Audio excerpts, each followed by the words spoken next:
ಅಧಿಕಾರ ಇರಲಿ ಬಿಡ್ಲಿ ಯಡಿಯೂರಪ್ಪನವರು ಬಿಜೆಪಿಗೆ ಅನಿವಾರ್ಯ. ಹಾಗೆ ರಾಜ್ಯದ ಮಾಸ್ ಲೀಡರ್ಗಳ ಪೈಕಿ ಇವರು ಕೂಡ ಒಬ್ಬರು. ಸಿದ್ದರಾಮಯ್ಯನವರು, ಯಡಿಯೂರಪ್ಪನವರು, ದೇವೇಗೌಡರು ಮಾಸ್ ಲೀಡರ್ ಅಂತ ಗುರುತಿಸಿಕೊಳ್ತಾರೆ. ಸೊ ಹೀಗಾಗಿ ಯಡಿಯೂರಪ್ಪನವರು ಅಧಿಕಾರ ಇಲ್ಲ, ನೆಕ್ಸ್ಟ್ ಮುಖ್ಯಮಂತ್ರಿ ಆಗೋದಿಲ್ಲ ಅಂತ ಬಂದಂತ ಸಂದರ್ಭದಲ್ಲಿ ಹಾಗಾದ್ರೆ ಯಡಿಯೂರಪ್ಪನವರು ಇನ್ ಲೆಕ್ಕಕ್ಕಿಲ್ವಾ ಅನ್ನುವಂಥ ಪ್ರಶ್ನೆ ಎದ್ದಿತ್ತು. ಆದರೆ ಇಲ್ಲ, ಅವರೇ ಬೇಕಾಗಿರುವಂಥದ್ದು ಬಿಜೆಪಿಗೆ. ರಾಜ್ಯದಲ್ಲಿ ಕಾಂಗ್ರೆಸ್ ಮಿಂಚಿನ ಸಂಚಾರವನ್ನು ಮಾಡ್ತಾ ಇದೆ, ಜನರ ಮನಸ್ಸನ್ನ ಗೆಲ್ತಾ ಇದೆ. ರಾಜ್ಯ ಬಿಜೆಪಿಯಲ್ಲಿ ಈಗ ಟೆನ್ಷನ್ ಬೇರೆ ಶುರು ಆಗ್ಬಿಟ್ಟಿದೆ.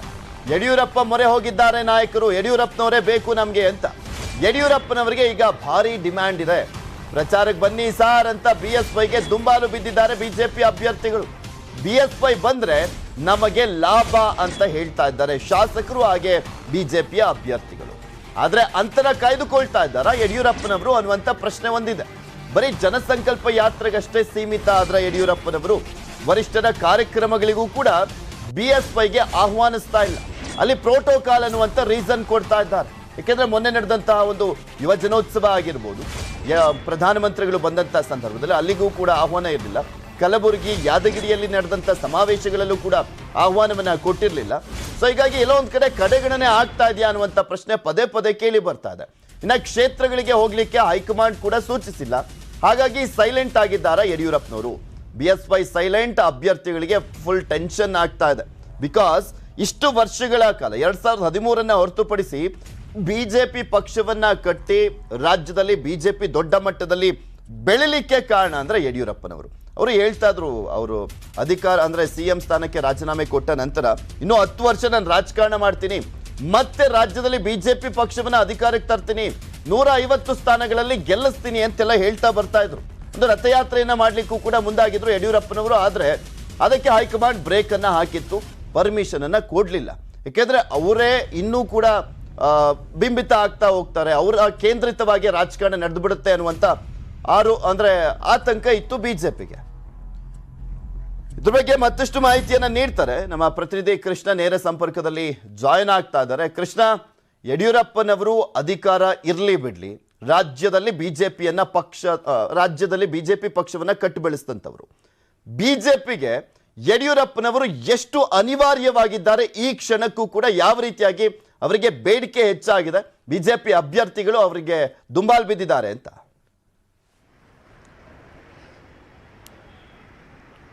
ಖಂಡಿತವಾಗ್ಲೂ ಪೃಥ್ವಿರಾಜ್, ಯಡಿಯೂರಪ್ಪನವರು ಅಧಿಕಾರದಲ್ಲಿ ಇದ್ರೂ ಅಷ್ಟೇ, ಇಲ್ಲದೇ ಇದ್ರೂ ಕೂಡ ಅವ್ರದೇ ಆದಂಥ ವ್ಯಕ್ತಿತ್ವ ಇದೆ. ಮತ್ತು ಮುಖ್ಯವಾಗಿ ಅವರು ಪ್ರಮುಖವಾದಂಥ ನಾಯಕ, ಮತ್ತು ಜಾತ್ಯತೀತ ನಾಯಕ, ಮತ್ತು ಪ್ರಶ್ನಾತೀತ ನಾಯಕ. ಅವ್ರು ಯಾರನ್ನೇ ಕೊಡುವ ಇಷ್ಟಪಡ್ತಾರೆ ಯಡಿಯೂರಪ್ಪನವ್ರನ್ನ. ಆದ್ರೀಗ ಮುಖ್ಯವಾದಂಥ ಪ್ರಶ್ನೆ ಏನು ಅಂತಂದರೆ, ಯಡಿಯೂರಪ್ಪ ಅಧಿಕಾರದಲ್ಲಿಲ್ಲ, ಆದ್ರೀಗ ಅವ್ರನ್ನ ಬರುವಂಥ ದಿನಗಳಲ್ಲಿ ಪ್ರಚಾರಕ್ಕೆ ಬರಬೇಕು ಅನ್ನೋಂಥದ್ದು ಶಾಸಕರ ಒತ್ತಾಸೆಯಾಗಿದೆ. ಪೃಥ್ವಿರಾಜ್, ನೀವು ಗಮನಿಸಿರ್ಬೋದು, 2018 ವಿಧಾನಸಭಾ ಚುನಾವಣೆ ಸಂದರ್ಭದಲ್ಲಿ ಯಡಿಯೂರಪ್ಪನವರು ಏನು ಎಲ್ಲ ಕಡೆ ಪ್ರವಾಸವನ್ನು ಮಾಡಿದ್ರು. ಯಡಿಯೂರಪ್ಪನವರ ಶಕ್ತಿ ಮತ್ತು ಪ್ರಭಾವದಿಂದನೇ ಒಂದು ರೀತಿ ಒಂದಷ್ಟು ಜನ ಅಂದರೆ ಇಡೀ ಕರ್ನಾಟಕದಲ್ಲಿ ಬಿಜೆಪಿ ಅಭ್ಯರ್ಥಿಗಳು ಗೆಲ್ಲುವುದಕ್ಕೆ ಸಾಧ್ಯ ಆಯಿತು. ಅಂದರೆ 106 ಸ್ಥಾನವನ್ನು ಗೆಲ್ಲುವಂಥ ನಿಟ್ಟಿನಲ್ಲಿ ಇದು ಸಾಧ್ಯ ಆಯಿತು. ಅದೇ ರೀತಿಯಾಗಿ 2023 ಚುನಾವಣೆ ಬರ್ತಾ ಇದೆ. ಇಂತಹ ಸಂದರ್ಭದಲ್ಲಿ ಮತ್ತೆ ಯಡಿಯೂರಪ್ಪನವರು ಎಲ್ಲ ಕಡೆ ಪ್ರಚಾರವನ್ನು ಮಾಡಬೇಕಾಗುತ್ತೆ. ಪ್ರಚಾರವನ್ನು ಮಾಡೋದ್ರ ಮುಖಾಂತರವಾಗಿ ಅವ್ರದೇ ಆದಂಥ ಶಕ್ತಿ, ಅವ್ರದೇ ಆದಂಥ ಪ್ರಭಾವದ ಮುಖಾಂತರವಾಗಿ ತಾವು ಗೆಲ್ಬಹುದು ಅನ್ನೋ ಒಂದು ನಿರೀಕ್ಷೆಯಲ್ಲಿ ಒಂದಷ್ಟು ಜನ ಶಾಸಕರಾಗಿರ್ಬೋದು ಮತ್ತು ಅಭ್ಯರ್ಥಿಗಳಿರುವಂಥದ್ದು ಈಗಾಗಲೇ ಯಡಿಯೂರಪ್ಪನವ್ರನ್ನ ಭೇಟಿ ಮಾಡಿ ಶಾಸಕರಾಗಿರ್ಬೋದು ಒಂದಷ್ಟು ಜನ ಅಭ್ಯರ್ಥಿಗಳು ಒತ್ತಡವನ್ನು ಹಾಕ್ತಾ ಇದ್ದಾರೆ. ನಮ್ಮ ಕ್ಷೇತ್ರಗಳಿಗೆ ನೀವು ಬರಬೇಕು, ಪ್ರಚಾರವನ್ನು ಮಾಡಬೇಕು ಅನ್ನುವಂಥದ್ದು. ಅಂದರೆ ನರೇಂದ್ರ ಮೋದಿ ಮತ್ತು ಅಮಿತ್ ಶಾ ಬೇರೆ ಇರ್ಬೋದು ರಾಷ್ಟ್ರೀಯ ನಾಯಕರು, ಆದರೆ ಯಡಿಯೂರಪ್ಪನವರು ಒಂದು ಬಾರಿ ನಮ್ಮ ಕ್ಷೇತ್ರಕ್ಕೆ ಬಂದರೆ ಸಾಕು, ಇಡೀ ವಾತಾವರಣವೇ ಚೇಂಜ್ ಆಗುತ್ತೆ. ಮತ್ತು ಏನು ಕಾರ್ಯಕರ್ತರು ಮಾತನ್ನು ಕೇಳ್ತಾ ಇಲ್ಲ, ಮತ್ತು ಜನರೇನು ಮಾತನ್ನು ಕೇಳ್ತಾ ಇಲ್ಲ, ಅವರು ಯಡಿಯೂರಪ್ಪನವರ ಮುಖಾಂತರವಾಗಿ ನಮ್ಮ ಪರವಾಗಿ ಒಲವನ್ನು ತೋರ್ತಾರೆ. ಆ ಮುಖಾಂತರ ಗೆಲ್ಬೋದು ಅನ್ನೋ ಒಂದು ಕಾರಣಕ್ಕೋಸ್ಕರವಾಗಿ ಒಂದಷ್ಟು ಜನ ಶಾಸಕರು, ಅಂದರೆ ಒಂದಷ್ಟು ಜನ ಅಲ್ಲ, ಬಹುತೇಕ ಜನ ಶಾಸಕರು, ಅಂದರೆ ಯಡಿಯೂರಪ್ಪನವರು ಯಾವುದೇ ಒಂದು ಸಮುದಾಯದ ನಾಯಕ ಅಲ್ಲ, ಇಡೀ ಎಲ್ಲ ಸಮುದಾಯದ ನಾಯಕರು ಕೂಡ, ಸಮುದಾಯದ ಮತದಾರರು ಕೂಡ ಇಷ್ಟವನ್ನ ಪಡ್ತಾರೆ. ಪ್ರಮುಖವಾಗಿ ಅಭ್ಯರ್ಥಿಗಳು ಕೇಳ್ತಾ ಇದ್ದಾರೆ, ಶಾಸಕರು ಕೇಳ್ತಾ ಇದ್ದಾರೆ, ಬಿಜೆಪಿಯವರು ಹೌದು ಇಲ್ಲ ಅಂತಲ್ಲ. ಯಡಿಯೂರಪ್ಪನವರು ಇನ್ನೂ ಕೂಡ 10 ವರ್ಷ ರಾಜಕಾರಣ ಮಾಡ್ತೀನಿ, 150 ಸ್ಥಾನದಲ್ಲಿ ಮತ್ತೆ ಬಿಜೆಪಿಯನ್ನ ಅಧಿಕಾರಕ್ಕೆ ತಂದು ನಿಲ್ಲಿಸ್ತೀನಿ ನಾನು ರಾಜ್ಯದಲ್ಲಿ ಅಂತ ಹೇಳ್ತಾನೆ ಬರ್ತಾ ಇದ್ದಾರೆ. ಆದ್ರೆ ಇವರ ವೇಗಕ್ಕೆ ಕಡಿವಾಣ ಹಾಕ್ತಾ ಇರೋದು ಯಾರು ಅಂತ, ಯಾಕೆ ಇವರನ್ನ ಪದೇ ಪದೇ ನಿರ್ಲಕ್ಷ್ಯ ಮಾಡ್ಲಾಗ್ತಾ ಇದೆ? ಅಕಸ್ಮಾತ್ ಏನಾದ್ರೂ ಇನ್ನಷ್ಟು ಮನ್ನಣೆಯನ್ನ ಕೊಟ್ಬಿಟ್ರೆ ಮತ್ತೆ ರಾಜ್ಯದಲ್ಲಿ ಬಿಜೆಪಿ ಯಡಿಯೂರಪ್ಪನವರ ಕೇಂದ್ರಿತವಾಗಿ ರಾಜಕಾರಣ ನಡೆಯುತ್ತೆ ಅನ್ನುವಂಥ ಆತಂಕ ಇದೆಯಾ ಅವರಿಗೆ? ಖಂಡಿತವಾಗ್ಲೂ ಪೃಥ್ವಿರಾಜ್, ಯಾಕಂದ್ರೆ ಯಡಿಯೂರಪ್ಪನವ್ರನ್ನ ಕೇಂದ್ರೀಕೃತ ರಾಜಕಾರಣ ಆಗುತ್ತೆ ಅನ್ನುವಂಥದ್ದು ಕೂಡ ಭಯ ಇದೆ ರಾಜ್ಯದ ಬಿಜೆಪಿ ನಾಯಕರ ಒಂದು ಟೀಮ್ಗೆ. ಅದಕ್ಕೋಸ್ಕರವಾಗಿನೇ ಯಡಿಯೂರಪ್ಪನವ್ರಿಗೆ ಒಂದು ರೀತಿ ವೇಗಕ್ಕೆ ಕಡಿವಾಣ ಹಾಕುವಂಥ ಒಂದು ಕೆಲಸವನ್ನು ಆ ಒಂದು ಟೀಮ್ ಮಾಡ್ತಾ ಇದೆ. ಮತ್ತು ಹೈಕಮಾಂಡ್ ಕೂಡ ಅದಕ್ಕೆ ಅವಕಾಶ ಮಾಡಿಕೊಡುವ ಒಂದು ಕೆಲಸವನ್ನು ಕೂಡ ಮಾಡ್ತಾ ಇಲ್ಲ. ಮುಖ್ಯವಾಗಿ ನೀವು ಗಮನಿಸಿರ್ಬೋದು, ಯಡಿಯೂರಪ್ಪನವರು ಎಲ್ಲ ಕಡೆ ಪ್ರವಾಸವನ್ನು ನಾನು ಮಾಡ್ತೇನೆ, ಒಂದು ಕಡೆ ಉತ್ತರ ಕರ್ನಾಟಕದಿಂದ ಅಂದರೆ ದಕ್ಷಿಣ ಕರ್ನಾಟಕದಿಂದ ನಾನು ಬಸ್ ಯಾತ್ರೆಯನ್ನು ಮಾಡ್ತೀನಿ ಅನ್ನೋ ಮಾತನ್ನು ಯಡಿಯೂರಪ್ಪನವರು ಹೇಳಿದ್ದಾರೆ. ಆದರೆ ಅದಕ್ಕೆ ಆ ಒಂದು ಹೇಳಿಕೆ ಸೀಮಿತವಾಗಿದೆ ವಿನಃ ಅದನ್ನು ಜಾರಿ ಮಾಡುವಂತ ನಿಟ್ಟಿನಲ್ಲಿ ಪಕ್ಷದ ನಾಯಕರು ಮುಂದಾಗ್ತಾ ಇಲ್ಲ. ಯಾಕಂದ್ರೆ ಒಂದ್ ವೇಳೆ ಏನಾದರೂ ಅವರಿಗೆ ಅವಕಾಶವನ್ನು ಮಾಡಿಕೊಟ್ಟದೇ ಅದಲ್ಲಿ ಮತ್ತೆ ಯಡಿಯೂರಪ್ಪನವರ ಮುಖಾಂತರವಾಗಿ ತನ್ನದೇ ಒಂದು ಶಕ್ತಿ ಗುರುತಿಸಿಕೊಳ್ಳುತ್ತೆ. ಅದರ ಜೊತೆಗೆ ತನ್ನ ಪುತ್ರ ಏನಿದ್ದಾರೆ BY ವಿಜೇಂದ್ರಗೂ ಕೂಡ ಒಂದು ರೀತಿ ರಾಜಕೀಯ ಒಂದು ರೀತಿ ಸಪರೇಟ್ ಒಂದು ಕೇಂದ್ರ ಬಿಂದು ಆಗುತ್ತೆ ಅನ್ನುವಂಥದ್ದು ಕೂಡ ರಾಜ್ಯದ ಬಿಜೆಪಿ ನಾಯಕರಿಗೆ ಒಂದು ಟೀಮ್ಗೆ ಭಯ ಆಗಿರುವಂಥದ್ದು. ಅದೇ ಒಂದು ಕಾರಣಕ್ಕೋಸ್ಕರವಾಗಿ ಯಡಿಯೂರಪ್ಪನವರನ್ನ ಅಧಿಕೃತವಾಗಿ ಬೇರೆ ಕಡೆ ಎಲ್ಲೂ ಕೂಡ ಪ್ರಚಾರಕ್ಕೆ ಕಳಿಸ್ತಾ ಇಲ್ಲ. ಅಂದ್ರೆ ಎಲ್ಲಿ ಪಕ್ಷಕ್ಕೆ ಒಂದು ಸೂಚನೆಯನ್ನ ಕೊಡುತ್ತೆ ಅಲ್ಲಿ ಮಾತ್ರ ಯಡಿಯೂರಪ್ಪನವರು ಹೋಗಿ ಒಂದು ಪ್ರಚಾರವನ್ನ ಮಾಡಬೇಕಾಗತ್ತೆ. ಹೀಗಾಗಿ ಇದೇ ಒಂದು ಕಾರಣಕ್ಕೋಸ್ಕರವಾಗಿ ಯಡಿಯೂರಪ್ಪನವರು ಎಲ್ಲೂ ಕೂಡ ಪ್ರಚಾರಕ್ಕೆ ಹೋಗುವಂತದಕ್ಕೆ ಸಾಧ್ಯವಾಗ್ತಾ ಇಲ್ಲ. ಒಂದ್ ವೇಳೆ ಏನಾದ್ರು ಎಲ್ಲ ಬಹುತೇಕವಾಗಿ ಅನುಮತಿಯನ್ನ ಕೊಟ್ರೆ ಇಡೀ ಯಡಿಯೂರಪ್ಪನವರು ಒಂದು ಪಕ್ಷಕ್ಕೆ ಎಲ್ಲಾ ಕಡೆ ಪ್ರವಾಸವನ್ನ ಮಾಡೋದ್ರ ಮುಖಾಂತರವಾಗಿ ಪಕ್ಷವನ್ನ ಅಧಿಕಾರಕ್ಕೆ ತರುವಂತ ಒಂದು ಕೆಲಸವನ್ನ ಮಾಡ್ತಾರೆ. ಆದ್ರೆ ನೀವ್ ಹೇಳ್ದಂಗೆ ಈಗ ಸಪರೇಟ್ ಕೇಂದ್ರ ಬಿಂದು ಆಗುತ್ತೆ ಅನ್ನೋ ಕಾರಣ ಇಲ್ಲಿ ಯಡಿಯೂರಪ್ಪನವರನ್ನ ಸೈಡ್ ಲೈನ್ ಮಾಡ್ತಾ ನಿರ್ಲಕ್ಷ್ಯ ಮಾಡ್ತಾ ಇಲ್ಲ ಒಂದ್ ಕಡೆ ಬಸವರಾಜ ಬೊಮ್ಮಾಯಿ ಅವರನ್ನ ಮುಖ್ಯಮಂತ್ರಿ ಅಭ್ಯರ್ಥಿ ಅಂತ ಈಗಾಗಲೇ ಅಂದ್ರೆ ನೆಕ್ಸ್ಟ್ ಅವರ ನೇತೃತ್ವದಲ್ಲೇ ನಡೆಸಬೇಕು ಚುನಾವಣೆ ಅಂತ ಹೇಳಲಾಗ್ತಾ ಇದೆಯಲ್ಲ. ಸೊ ಹೀಗಾಗಿ ಬಸವರಾಜ ಬೊಮ್ಮಾಯಿ ಅವರ ಒಂದು ಸ್ಟೇಟಸ್ ಏನಿದೆ, ಅವ್ರದ್ದೊಂದು ಸ್ಟೇಚರ್ ಏನು ಬೆಳೀತಾ ಇದೆ ಅದಕ್ಕೆ ಡ್ಯಾಮೇಜ್ ಆಗಬಾರ್ದು ಅನ್ನುವ ಕಾರಣ ಇದೆಯಾ ಬಿಜೆಪಿದಲ್ಲಿ?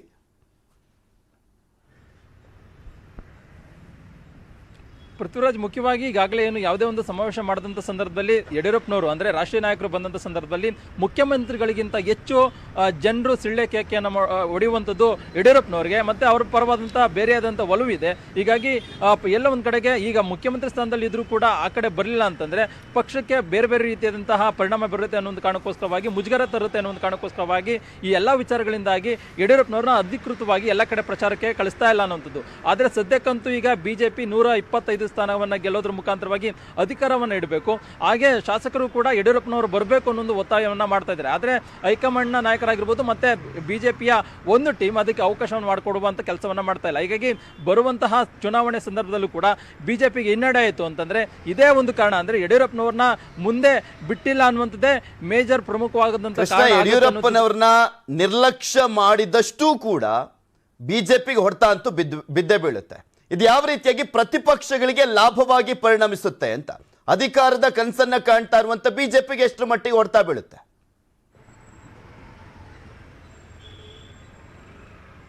ಪೃಥ್ವಿರಾಜ್ ನೋಡಿ, ಇವಾಗ ಮುಖ್ಯವಾಗಿ ವೀರಶೈವಲಿಂಗ ಅಂದ್ರೆ ಬಿಜೆಪಿಯಲ್ಲಿ ಪ್ರಬಲವಾದಂಥ ವೀರಶೈವಲಿಂಗಾಯತ ಯಡಿಯೂರಪ್ಪನವ್ರು ಬಿಟ್ಟ ಯಾರೂ ಇಲ್ಲ.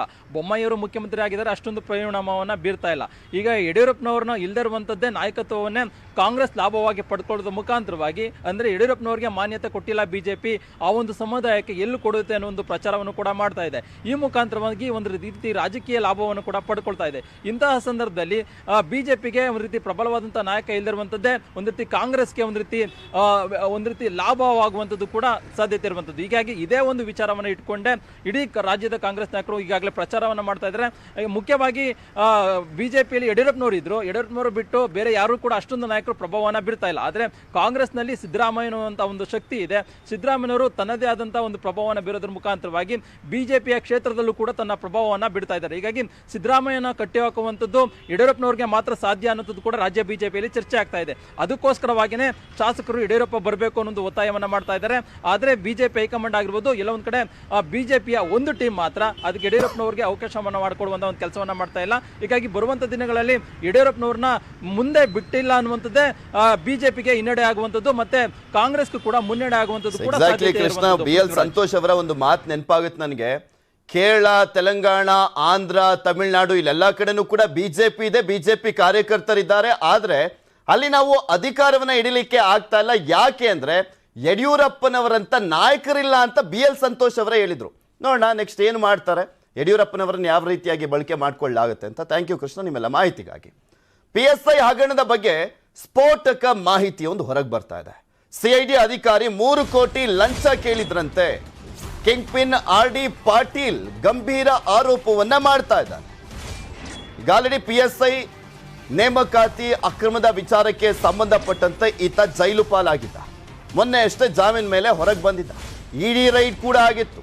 ಕೋರ್ಟ್ಗೆ ಸರೆಂಡರ್ ಆಗುವ ಮುನ್ನ FB ನಲ್ಲಿ ಲೈವ್ ಕೂಡ ಮಾಡಿದ್ದ. ಸಿಐಡಿ ಡಿವೈಎಸ್ಪಿ ಆಗಿರುವಂತ ಶಂಕರ್ ಗೌಡ ಪಾಟೀಲ್ ವಿರುದ್ಧ ಆರೋಪವನ್ನು ಮಾಡ್ತಾ ಇದ್ದಾನೆ RD ಪಾಟೀಲ್. 3 ಕೋಟಿ ಹಣಕ್ಕೆ ಡಿಮ್ಯಾಂಡ್ ಅನ್ನ ಮಾಡಿದ್ರಂತೆ ಶಂಕರ್ ಗೌಡ್ರು. ಅವ್ರ ಮೇಲೆ ಆರೋಪವನ್ನು ಮಾಡಲಾಗ್ತಾ ಇದೆ. ನಾನು ಒಪ್ಪಿಕೊಂಡಂತೆ 3 ಕೋಟಿಯಲ್ಲಿ 76 ಲಕ್ಷವನ್ನ ಈತ ಈಗ ಆಲ್ರೆಡಿ ಕೊಟ್ಟಿದ್ದಾನಂತೆ. ಬೇಲ್ ಮೇಲೆ ಹೊರಬಂದಾಕ್ಷಣ ಹಣಕ್ಕೆ ಸಿಬ್ಬಂದಿಯನ್ನ ಕಳುಹಿಸಿದ್ರು. ಹಣ ಇಲ್ಲ ಅಂದ್ರೆ ಅರೆಸ್ಟ್ ಮಾಡ್ತೀನಿ ಅಂತ ಹೇಳಿದ್ರು ಅಂತ RD ಪಾಟೀಲ್ ಆರೋಪವನ್ನು ಮಾಡ್ತಾ ಇದ್ದಾರೆ. ಸಿಐಡಿ ಶಂಕರ್ ಗೌಡ ಹಣಕ್ಕೆ ಡಿಮ್ಯಾಂಡ್ ಮಾಡಿರುವಂತ ಆಡಿಯೋ ಕ್ಲಿಪ್ ಕೂಡ ಇದೆ ನನ್ನ ಹತ್ರ. ದಾಖಲೆ ಸಮೇತ ಲೋಕಾಯುಕ್ತಕ್ಕೆ ದೂರನ್ನ ಸಲ್ಲಿಸಿದ್ದೇನೆ ಅಂತ RD ಪಾಟೀಲ್ ಹೇಳಿಕೆಯನ್ನ ನೀಡಿರುವಂಥದ್ದು FB ಲೈವ್ ಅನ್ನ ಮಾಡುವ ಮುಖಾಂತರ. ಇದೇನು ಕಳ್ಳಂಗ್ ಒಂದು ಪಿಳ್ಳೆನೆವಾ ಅಂತ ಆಗಿದೆಯಾ, ಅಥವಾ ಇಲ್ಲ ನಾನು ಒಳಗೆ ಹೋಗ್ತೀನಿ ಇನ್ನೊಬ್ರನ್ನ ಹತ್ರ ಒಳಗೆ ಕರ್ಕೊಂಡು ಹೋಗೋಣ ಅನ್ನುವಂಥ ರೀತಿಯಲ್ಲಿ ಸ್ಟೇಟ್ಮೆಂಟ್ ಗೊತ್ತಿಲ್ಲ. ನೇಮಕಾತಿ ಪ್ರಕರಣಕ್ಕೆ ಸಂಬಂಧಪಟ್ಟಂತೆ ಕಲಬುರಗಿನಲ್ಲಿ ಈ ಕ್ರೈಮ್ ನಂಬರ್ 79 ನಲ್ಲಿ ತನಿಖೆ ಮಾಡಬೇಕಾದ್ರೆ ಶಂಕರಗೌಡ ಪಾಟೀಲ್ ಅಂತ ಒಬ್ಬರು DSP ಅವರು ನನಗೆ ಒಂದು ಅಪಾರ್ಚುನಿಟಿಯನ್ನು ಕೊಡ್ತಾರೆ.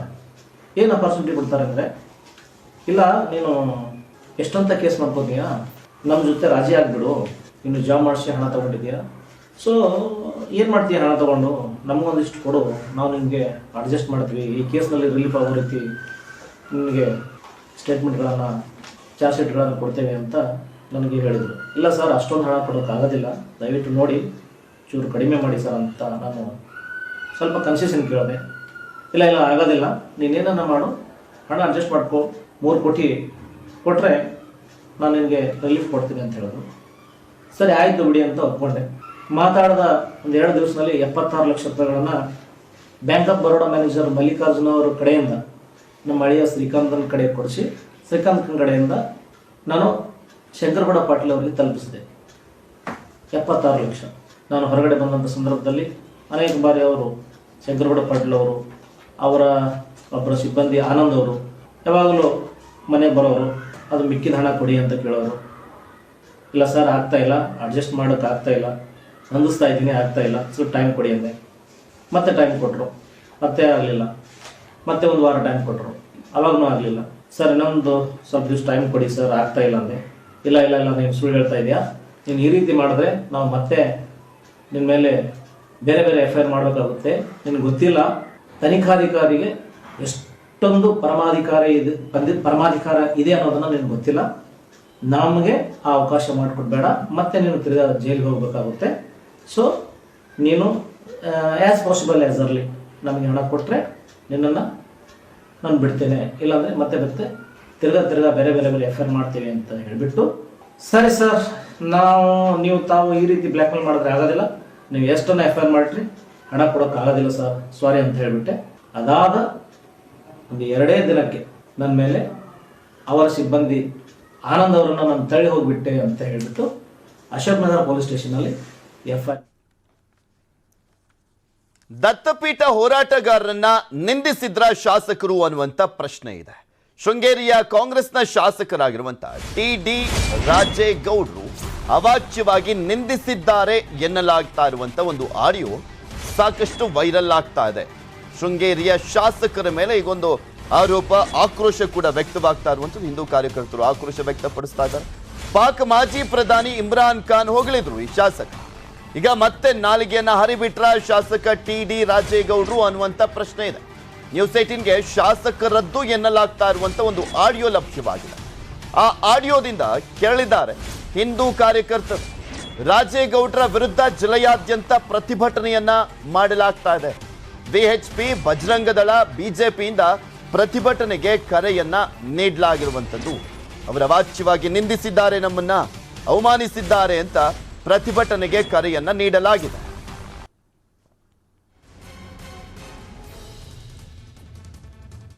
ನಿಮಗೆ ದತ್ಬಿಟ್ಟು ಹೌದು, ಹಿಂದೂ ಮತ್ತು ಮುಸಲ್ಮಾನರ ಒಂದು ಭಾವೈಕ್ಯತಾ ಕೇಂದ್ರ ಅದು.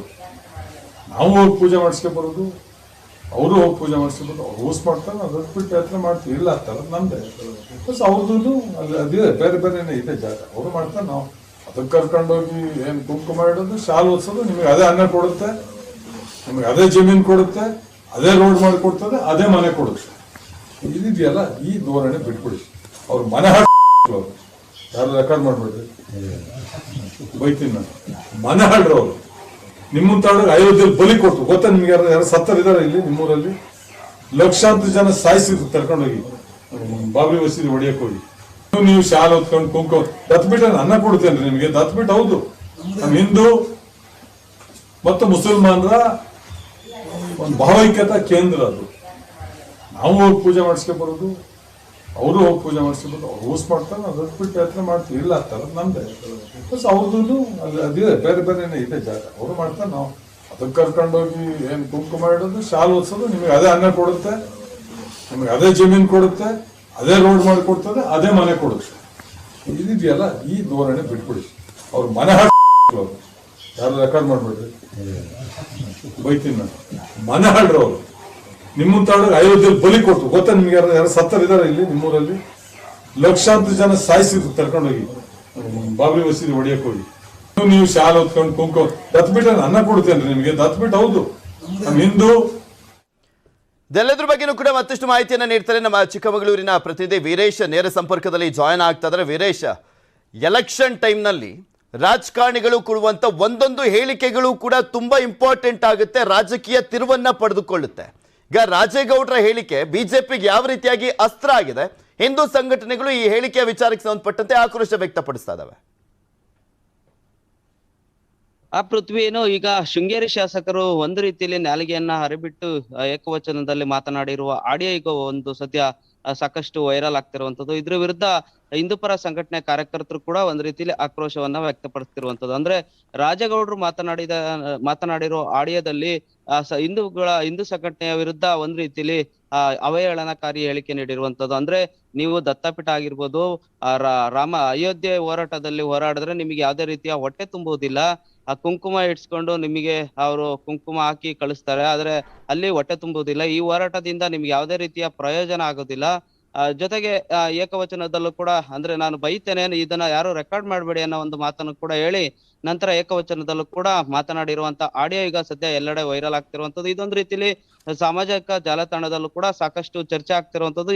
ಇದ್ರ ವಿರುದ್ಧ ಕೂಡ ಹಿಂದೂಪರ ಸಂಘಟನೆ ಕಾರ್ಯಕರ್ತರು ಈಗಾಗಲೇ ಸಾಮಾಜಿಕ ಜಾಲತಾಣದಲ್ಲಿ ಮತ್ತೆ ಸ್ಟೇಟಸ್ ಗಳಲ್ಲೂ ಕೂಡ ಒಂದ್ ರೀತಿಯಲ್ಲಿ ರಾಜೇಗೌಡರ ವಿರುದ್ಧ ತಿರುಗಿ ಬಿದ್ದಿರುವಂತದ್ದು. ನೀವು ಕೂಡಲೇ ಕ್ಷಮೆ ಕೇಳಬೇಕು, ಬಹಿರಂಗವಾಗಿ ಕ್ಷಮೆ ಕೇಳಬೇಕು ಅನ್ನೋ ಒಂದು ಮಾತನ್ನು ಕೂಡ ಹಿಂದೂಪರ ಸಂಘಟನೆಯ ಕಾರ್ಯಕರ್ತರು ಹೇಳ್ತಿರುವಂತದ್ದು. ಅಂದ್ರೆ ಈ ಹಿಂದೆ ಪಾಕ್ ಪ್ರಧಾನಿಯನ್ನ ಹೊಗಳಿ ಮಾತನಾಡಿದ್ದಂತ ರಾಜೇಗೌಡರು ಈಗ ಹಿಂದೂ ಸಂಘಟನೆ ಕೆಂಗಣಿಗೆ ಗುರಿಯಾಗಿರುವಂತದ್ದು. ನಿಮ್ಮ ದತ್ತಪೀಠ ಅಯೋಧ್ಯೆ ಹೋರಾಟ ಮಾಡಿದ್ರೆ ನಿಮ್ಗೆ ಯಾವುದೇ ರೀತಿಯ ಹೋರಾಟ ಹೊಟ್ಟೆ ತುಂಬುವುದಿಲ್ಲ, ನೀವು ಇದನ್ನೆಲ್ಲ ಬಿಟ್ಟು ಕಾಂಗ್ರೆಸ್ ಪಕ್ಷಕ್ಕೆ ಮತ ಹಾಕ್ಬೇಕು ಅನ್ನೋ ಒಂದು ಮಾತನ್ನ ಹೇಳಿರೋ ಈಗ ಆಡಿಯೋ ಸಾಕಷ್ಟು ವೈರಲ್ ಆಗ್ತಿರುವಂತದ್ದು. ಜಿಲ್ಲೆಯಲ್ಲಿ ಸಾಕಷ್ಟು ಚರ್ಚೆಗೂ ಕೂಡ ಗ್ರಾಸವಾಗಿದೆ. Welcome back. ಜೆಡಿಎಸ್ ಬಿಡ್ಲಿಕ್ಕೆ ಕೌಂಟ್ ಡೌನ್, ಅಲ್ಲಿಗೆ ಹಾರೋ ಮೊದಲು ಆವಾಜ, ಕೊಲೆ ಮಾಡಿ ಜೈಲಿಗೆ ಹೋಗ್ಲಿಕ್ಕೂ ರೆಡಿ ಅಂದ್ರ 50,000 ಕಿರಿಕ್. ಆಡಿಯೋ ವೈರಲ್, ಶಾಸಕರ ಧಮ್ಕಿನ.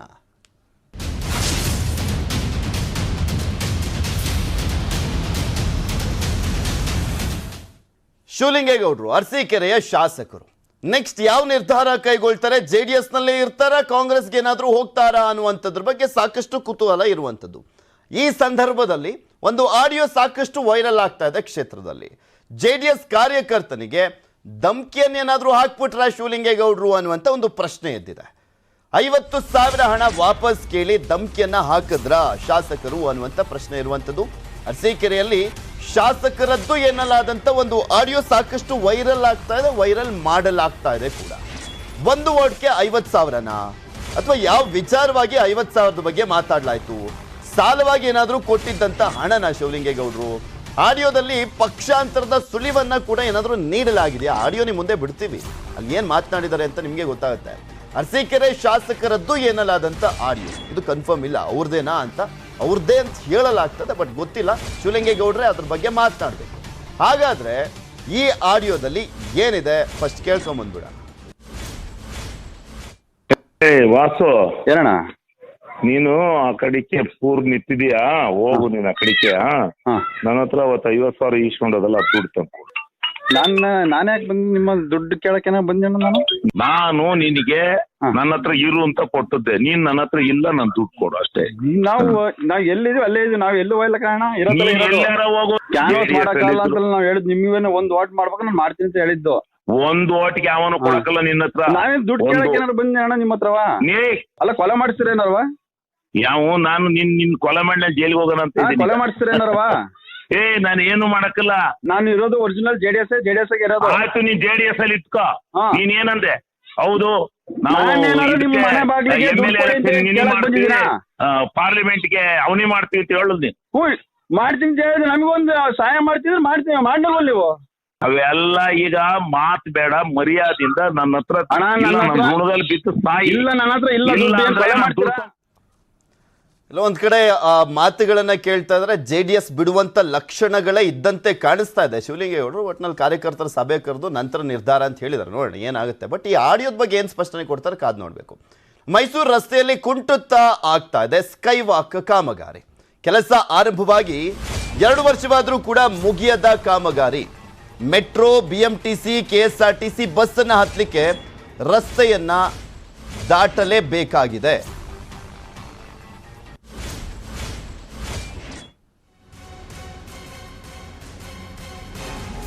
ಕೆಂಗೇರಿ ಸ್ಯಾಟಲೈಟ್ ಬಸ್ ಮೆಟ್ರೋ ನಿಲ್ದಾಣದ ಬಳಿಯ ಸ್ಕೈವಾಕ್ ರಸ್ತೆ ಮಧ್ಯದಲ್ಲಿ ಗ್ರಿಲ್ಸ್ ಅನ್ನ ಹಾಕಿರುವಂತಹ ಕಾರಣ ರಸ್ತೆ ದಾಟುವಂತದ್ದು ಕಷ್ಟ ಆಗಿದೆ. 3,80,00,000 ವೆಚ್ಚದಲ್ಲಿ ನಿರ್ಮಾಣ ಆಗ್ತಾ ಇರುವಂತ ದುಬಾರಿ ಸ್ಕೈವಾಕ್. 3,80,00,000 ಅಂದ್ರೆ ಸಾಮಾನ್ಯ ದುಡ್ಡಂತೂ ಅಲ್ವೇ ಅಲ್ಲ. ಅದು ಸಂಜಯ್ ಮಾರ್ಕೆಟಿಂಗ್ ಎಂಬ ಕಂಪನಿಯಿಂದ ಸ್ಕೈವಾಕ್ ನಿರ್ಮಾಣ ಮಾಡಲಾಗ್ತದೆ. 54 ಕೋಟಿ ವೆಚ್ಚದಲ್ಲಿ 14 ಸ್ಕೈವಾಕ್ ನಿರ್ಮಾಣದ ಜವಾಬ್ದಾರಿಯನ್ನ ಕೊಡಲಾಗಿದೆ. ಈವರೆಗೂ ಮುಗಿಸಿರುವಂತದ್ದು ಒಂದೇ ಒಂದು ಸ್ಕೈವಾಕ್ ಕೆಲಸ ಇದು.